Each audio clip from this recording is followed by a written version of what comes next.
Hey, this is John Gallagher with the AMA FIM, and you're listening to the Inside Line podcast on Vital MX.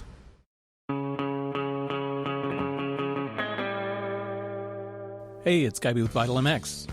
John Gallagher may have the toughest gig in the sport. As the race director for the Monster Energy Supercross series, he's part of the crew that has to make decisions and dispense penalties when things get out of line.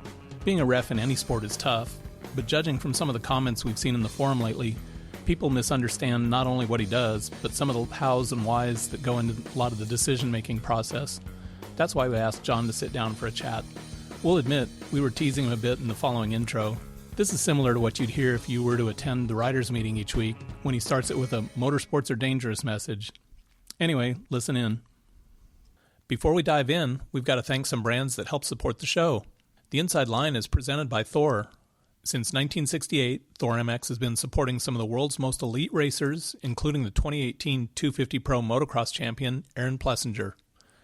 Head to thormx.com to see the racewear that Aaron and the rest of the Star Racing Yamaha team trust day in and day out. We also have to thank Chaparral Motorsports, who have been helping riders outfit their dirt bikes with parts, accessories, and tires for more than 30 years. Today, Shapmoto offers professional advice, online and in-store, helping you find the best riding gear and equipment for all your power sports vehicles. Visit shapmoto.com today. That's chapmoto.com. We also have to thank Maxxis Tires, who are proud to introduce the all-new Maxcross MX ST, a premier motocross tire tested and developed by the King, Jeremy McGrath. Available now at your local dealer. All right, John, as we all know, podcasts are dangerous. If you have the chance to opt out here if you feel like this is too dangerous. So. No, I get it. There's a lot that people are interested in with how race officiation works, and I'm more than happy to explain to anybody that is willing to ask. Well, you and I have known each other for a long time, like way back to our high school days. We both also worked at Krona Raceway with Ron Crandall out there, who was not only running the races, but he was also our high school biology teacher and advisor for the motocross team. That's true. I ended up being involved in the officiation side of racing really early on in life. It was more than just the ability to be able to be at the races all the time. It was also an interest of mine because a mentor of mine, Ron Crandall, saw a different side of why officiation is so important, and he explained to me many things that some races that were officiated incorrectly, why that was so, and explained to me other directions to go. In many cases, early races that I officiated in, that phone call on Sunday waiting at the airport would be to Ron Crandall to ask him about, hey, this thing came up, and I was interested in your opinion on the way that I handled it and the way that maybe you would have handled it, or maybe we would have handled it the same way. So those kind of things were very helpful for me. Yeah, Ron, after the school teaching days, and probably even while he was still doing it, became the AMA referee, and he kind of has the same job you have now, but back in the day. That's correct. He was closely affiliated with the FIM as well. We were doing international events even back then. Roger DeCoster did one over at Glen Helen. I was involved in the ones that were early on in Carlsbad, and those were very exciting days for me. Obviously, you know, when you're teething and getting started early on in life, I mean, I was 15, 16 years old when I first worked at my first Supercross. You clearly don't have the grasp of how important this job is until you get more heavily involved in it. But with regard to the early days, Ron kind of walked us all through what was going on, and we talked about it after the fact. Yeah, he was an interesting character. I miss him a lot. He was one of my mentors. Obviously, Roy Jansen was a big part of my life. Obviously, my father was a big portion of my life. He's the one that prompted me into heading into the fields of motorcycle technology and learning more about that. That's where my degree was. And we had a high school motocross team back in the day, which was a little unusual. People don't believe when I tell them that high school had interscholastic motocross. And when I say that, I say, you know, like a football team has a booster club, and a booster club has to make money for things that the whole team will get to use. Our booster club went and worked for Mike Goodwin, and instead of paying individuals to go do individual tasks, he paid a group like our motocross team to go do those same tasks, and then we could buy things for the team that made our team more successful. So it worked identically to the way a football team works with their booster club, only we worked Supercross races to make money for our team. How did you end up where you're at? I know a little of the progression, but I think you kind of did the same program at Arena Cross, and you've also done it for Endurocross. I did that even before that. When Corona Raceway was going, I branched out on my own and worked for the California Racing Club with the Barbacovies in Southern California. Quad racing and three-wheeler racing and Odyssey racing was a very big part of the world back in the early 80s. And I had a good feel for that. Ron had been doing that at Corona Raceway, and the Barbacovies wanted to continue that in other race tracks. So I got asked to be involved in those and handle that program with CRC almost for 10 years. The continuation went on with doing flat track. I officiated flat track. I did some road racing events. I also worked for Mike Kidd in the Arena Cross series for quite a while. Mike also was doing flat track for Pace Motorsports before it became Feld Entertainment, and was involved heavily with that as well. So it's a pretty well-rounded type of environment. But what I gathered from each of those wasn't necessarily a new way of officiating. It was building on a way that take the good parts out of each one of them and bring them to the next type of racing. What's the process for becoming an FIM official? When I was asked to become an official for this series, Roy Jansen had been posed a question. Most people know the story about the battle between the AMA and the FIM and the promoter, and there was a time when everybody, not just me, but everybody got caught up in this legal battle that was going on. Roy was asked a question from the FIM when they were offering a world championship, and that was, we wanted somebody with 4 criteria. 1, someone who's worked with the AMA before, done AMA races. 2, somebody who had been involved in international races before. I'd worked quite a few international races between Carlsbad and with Roger at Glen Helen. Number 3, somebody who understood the friction between the AMA and the FIM and Pace back then, or Clear Channel back then. That was a big portion of this discussion, that treading lightly was important, and certainly not to make a greater rift than already there was. And most importantly, somebody who understood Supercross racing. That was the biggest question that the FIM had. They definitely wanted an American, because Supercross is mostly an American sport, and they were interested in having somebody involved that had those 4 different backgrounds. And Roy said, I only have one person, that's me. I know you have situations where you have to go back and have clinics and meetings with the FIM. Is it almost like a continuing education thing? I mean, that's the general idea, that it's a continuing education.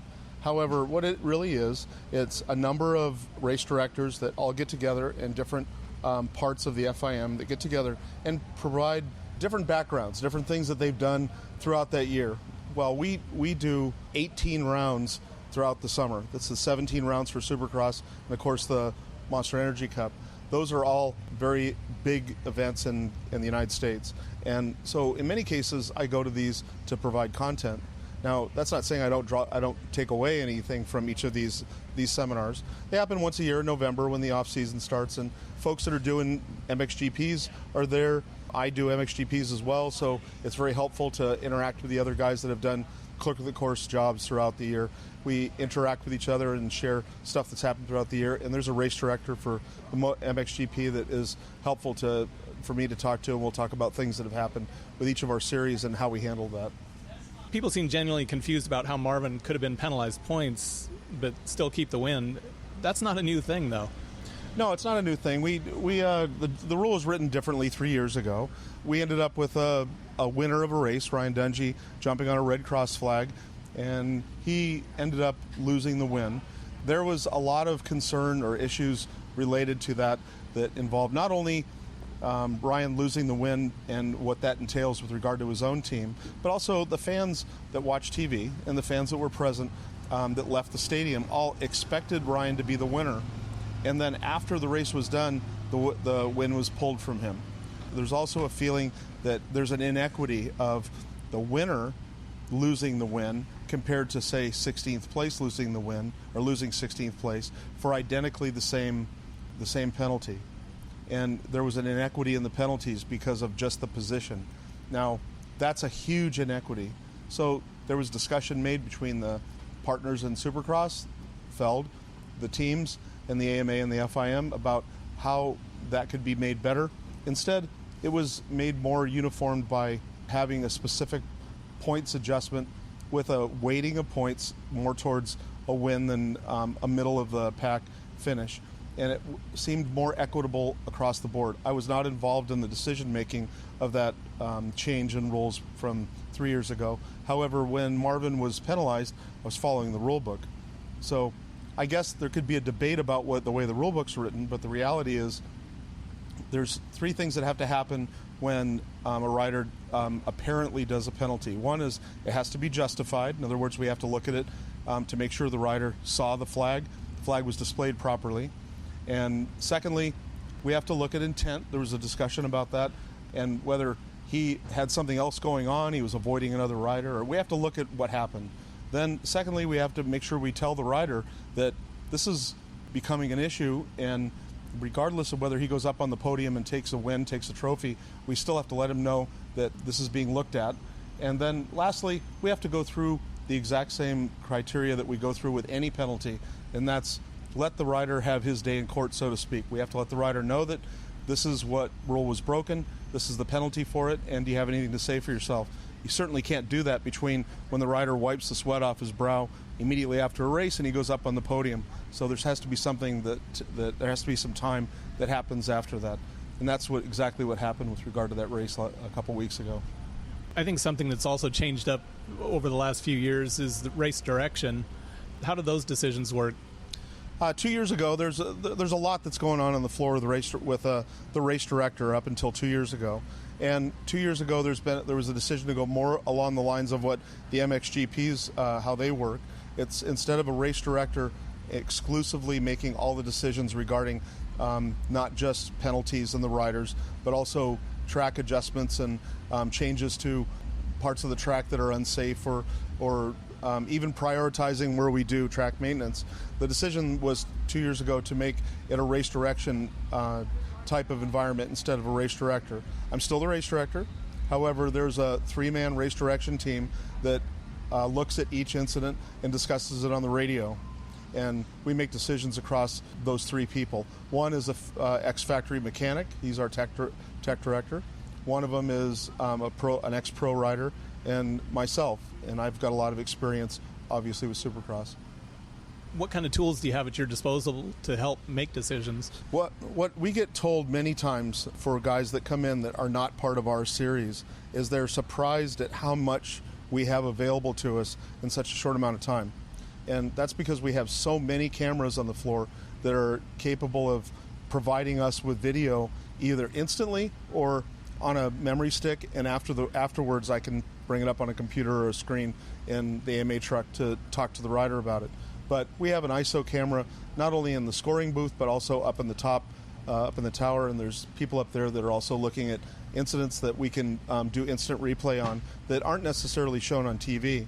There are many cuts of the exact same incident that are not shown on the telecast that we get to see other angles and also multiple angles and in slow motion. Those are all very helpful for looking at a rider's intent and also with regard to exactly what happened. How about when guys run off the track, Cooper in Indy as an example? People seem to revert to the classic re-enter where you went off the track. That's kind of the old school way. How does it work now?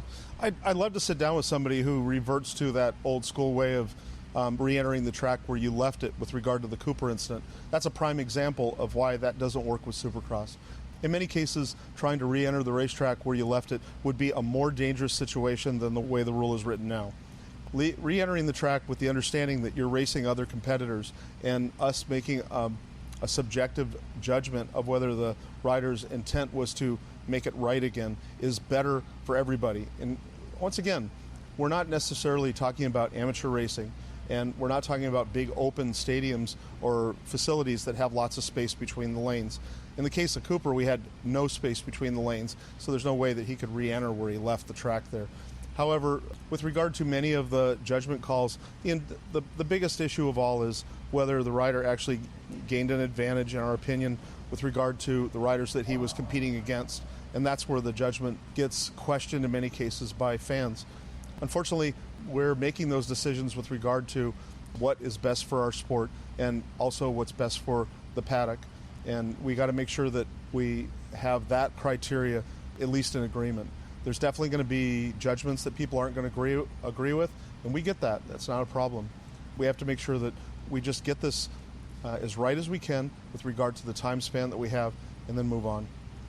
On the other hand, when guys do run off the track, you don't want them pinning it and gaining an advantage out there. What I try and say in the riders' meeting is that the area that's off the racetrack isn't considered racetrack.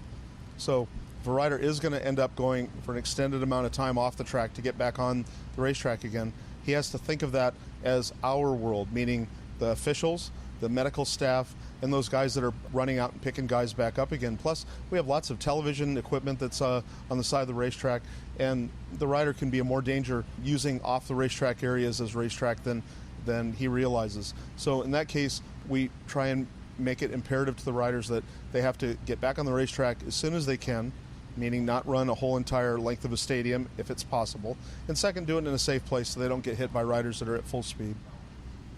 Yeah, I'm actually out there, one of those guys that can be dodging bikes. So, how much feedback do you get from Feld when it comes to making decisions? We don't ever get feedback from Feld while the decision's being made. Not in all the time in the 18 years I've been involved, specifically with FIM Race Direction, has Feld said that something needs to happen before the decision was made. The only thing that Feld wants to know is after the decision's made, they want to know what that decision was.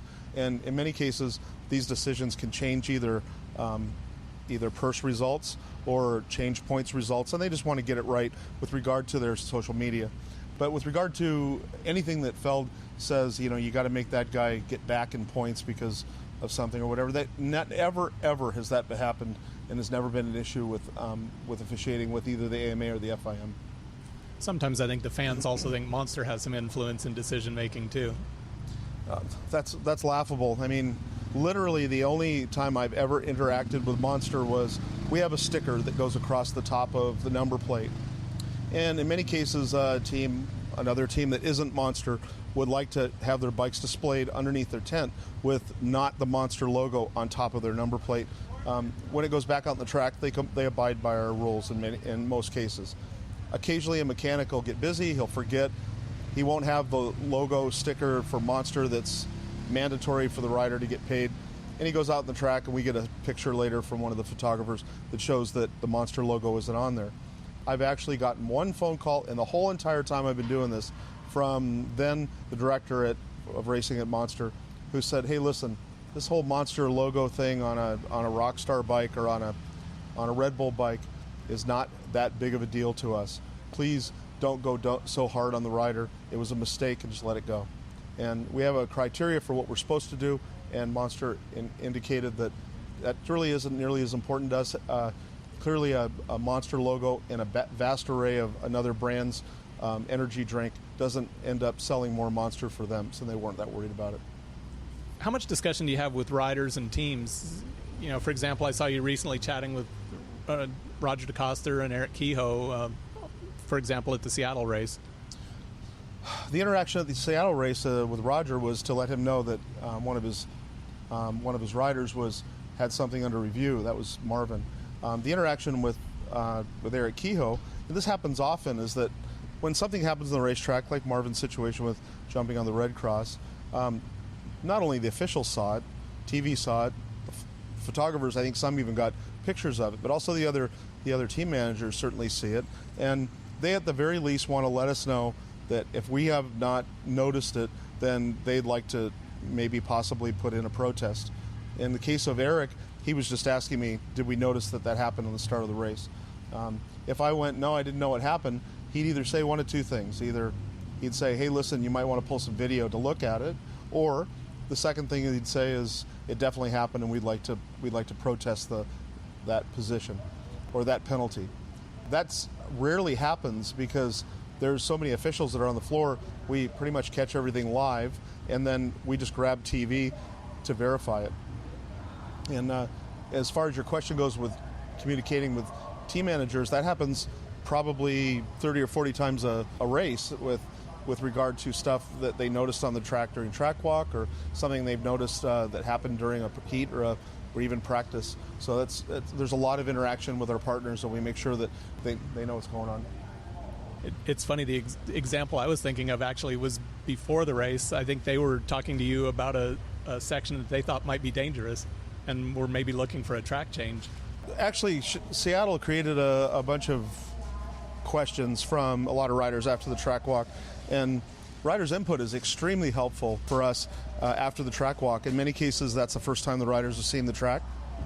If you notice the schedule, there's a half hour after the riders' meeting and the devotional, and that half hour was built in there for a couple of reasons. One is the riders that are in the very first practice session need to go back to their trucks, get their bikes, and get geared up. But more importantly, it gives us a chance to go look at some ideas that riders had, or some things that may not have been the best choice, or even to fix a rock that's sticking out or something that we didn't notice. In the case of Seattle, there was a couple things that were brought to my attention during the riders' meeting that were really easy fixes, and went to the track crew. They said, yeah, that makes a lot of sense, and we took care of that. With Arena Cross, I'm sure you had no shortage of full contact decisions to make. Yeah, Arena Cross was a pretty wild time when I worked as a race director for Arena Cross. There was real estate was in very short supply on an Arena Cross track, and it ended up creating not only that, the time that a race was run was much shorter than Supercross, so things had to happen really quickly. During the time that I was there, it was mostly two strokes, and that changed the way, the dynamic of racing as well. It was a fun time though, and I think that there was some things that went on in Arena Cross that carried over into Supercross. So you see it even happening now, and certainly stuff that happens at Supercross would never happen at a MXGP. Where do you draw the line on contact? You know, for example, it was interesting to see Tyler Bauer's post on Instagram, and he had a example of his contact, I think it was in Dallas, use a similar video, but it looked like, to me, it was a rider out of control making a similar type of contact. How do you determine that?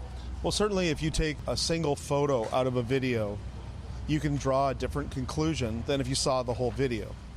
And you can have a completely different argument out of one frame, out of a few second video, than if you saw the whole video.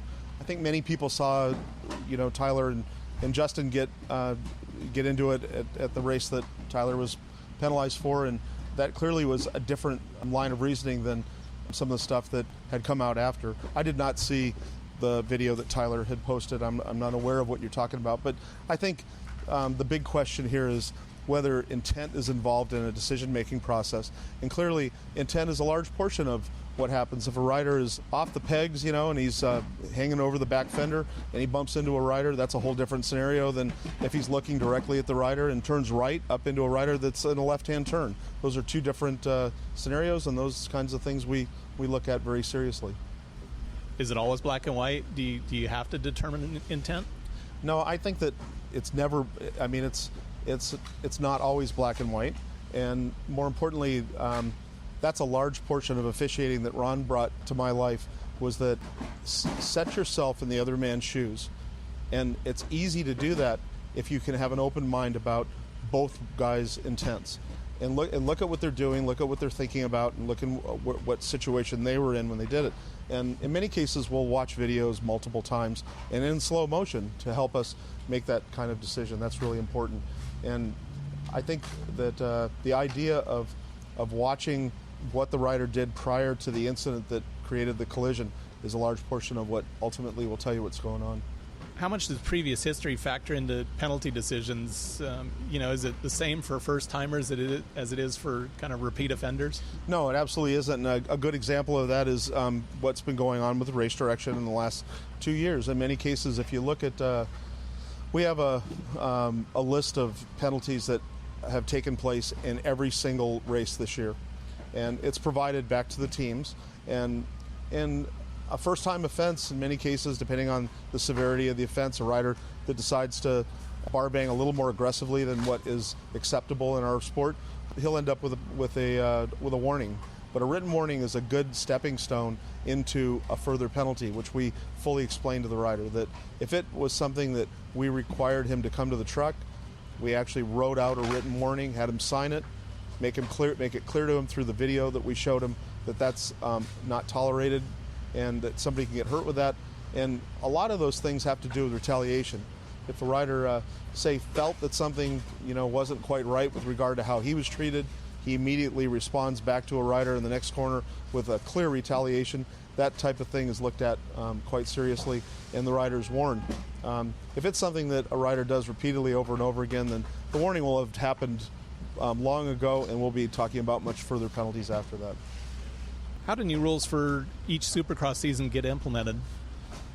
In many cases, there's a running tally of incidents that have taken place. Like, I'll give you an example. Last weekend, we had a bridge that we only get 1 or 2 times a year.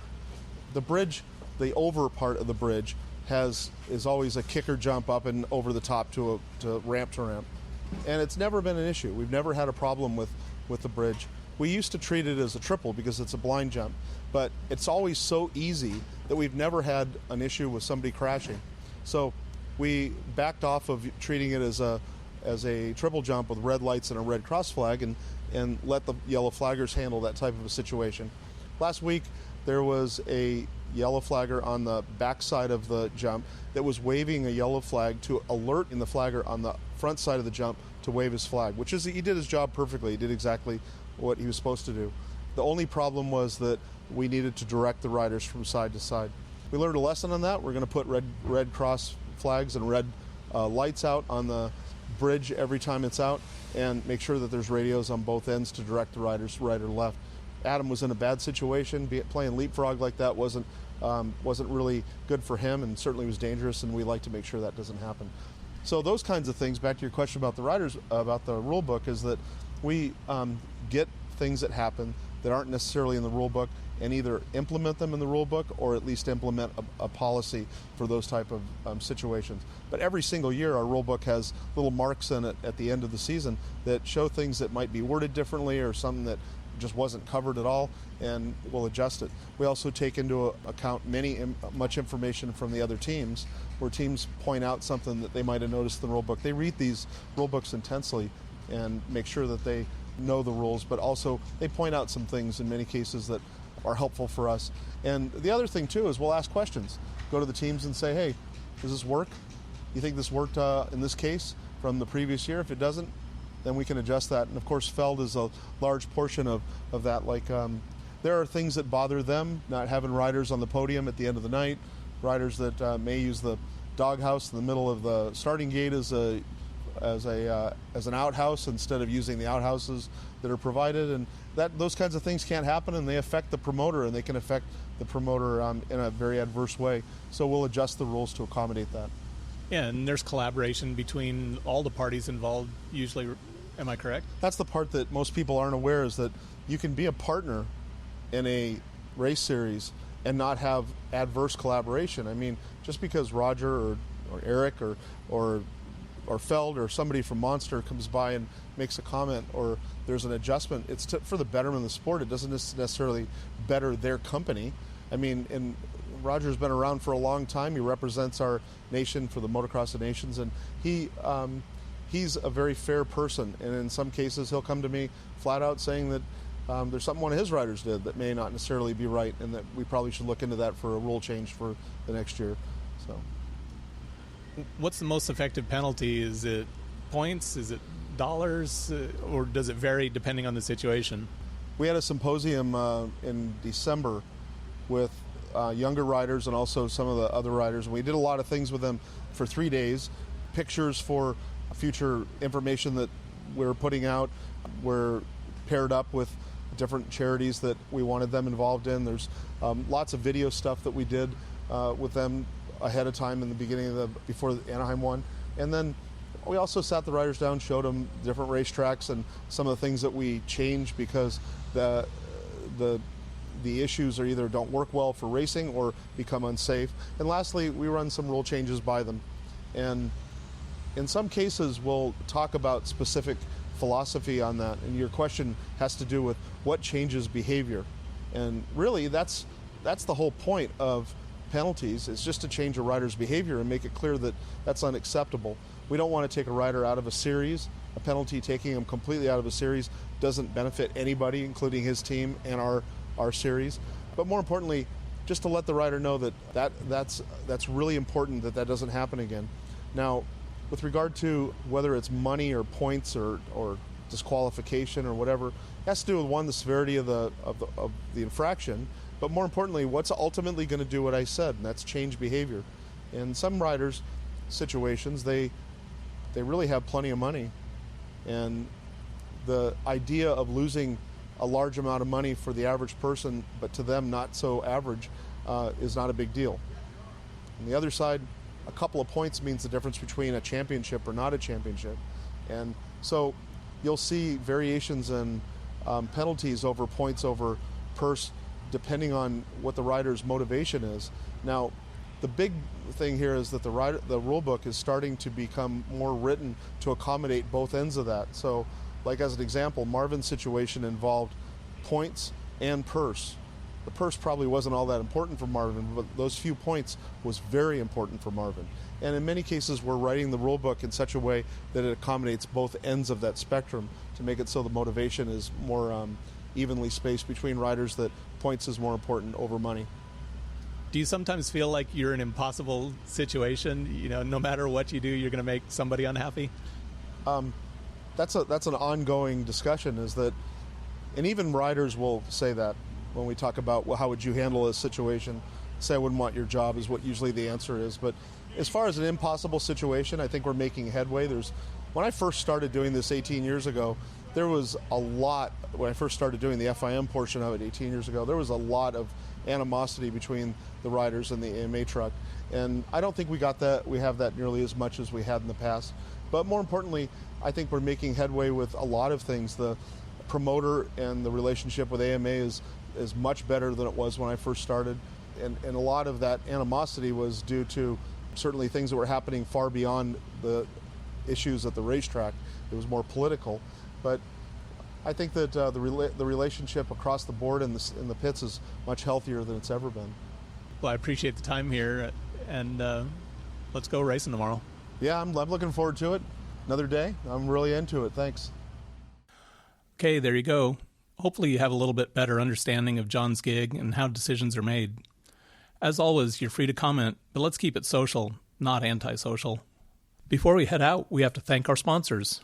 The Inside Line is presented by Thor. Remember, for over 50 years, Thor MX has been at the forefront of motocross racewear innovation with products that are purpose-built to help riders perform at the highest level in one of the most demanding sports in the world. The 2019 collection, featuring the revolutionary Prime Pro racewear, is available now. Head to thormx.com to learn more. We also have to thank Chaparral Motorsports. For more than 30 years, Chaparral Motorsports has been sharing its love of dirt bikes with like-minded individuals by offering a massive selection of the latest riding gear, new models, parts and accessories, and great pricing on tires. Visit shapmoto.com. Also, Maxxis Tires is proud to introduce the all-new MaxCross MX ST, a premier motocross tire tested and developed by the king, Jeremy McGrath. Available now at your local dealer. Ready for some more bench racing? Look for the next Inside Line soon. In the meantime, you can subscribe to the show via your favorite podcast platform so you don't miss any future episodes. You can also go back and listen to previous shows. If you're feeling really generous, leaving us a rating and review always helps. Thanks.